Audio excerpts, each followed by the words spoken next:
It was a wet day for playoff soccer yesterday, but that didn't stop a pair of evenly matched teams in 8th-ranked Kearsarge and 9th-seeded Fall Mountain from going at it on the pitch. And while it was the Cougars who headed into the game with memories of a 2-0 victory over Fall Mountain earlier in the season, things panned out a little differently yesterday as the Wildcats willed their way to a dramatic 2-1 overtime victory behind Ali Monty's golden goal. The teams battled through a scoreless first half on Proctor Academy's artificial turf field before a takedown just outside the box early in the second half led to the game's first goal. Sophie Bushy was called upon to take the pressure-filled shot, and the team's co-captain didn't disappoint, firing this shot just over the head of Kearsarge's keeper to put the Wildcats up 1-0. But the Cougars never stopped fighting over the game's next 30 minutes, and eventually tied things up on Macy Hansen's score late in the second half. Unfortunately for Kearsarge, however, it was the visiting Wildcats who got things done in the extra period to secure a spot in the quarterfinals. I spoke with Fall Mountain coach Bruce Furland after the game, who talked about his team's mindset as they advanced deeper into the playoffs.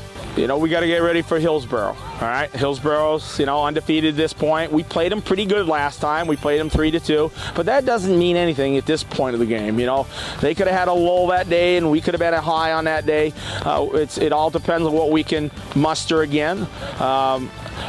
We do tend to peak as the season goes on because I can get them to understand what I'm after, and it takes a while for me to change what they've done in the past to what I'm looking for them to do. It's kind of a really fighting process to get them to see what I'm looking for them to do and to see the results, but we've been able to start scoring a lot more goals. I saw a team today against Kearsarge that was more aggressive and more tactical than they were last Friday. So they came out changing their game plan too, which makes soccer fun.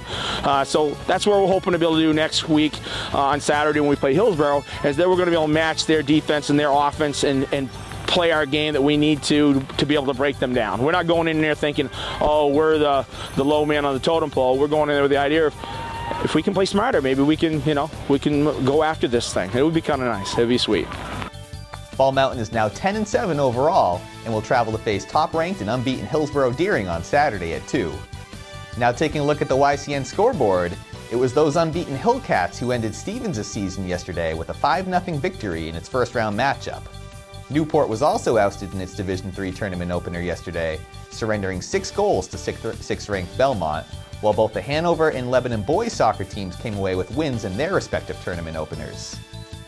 Over in Vermont, the top-ranked Bellows Falls field hockey team earned yet another shutout in its semifinal win over Missisquoi yesterday up in Manchester, setting up a championship game against Stowe on Saturday at the University of Vermont. And finally on the volleyball court, 6th-ranked Hanover was upset by Co-Brown in its first-round matchup last night.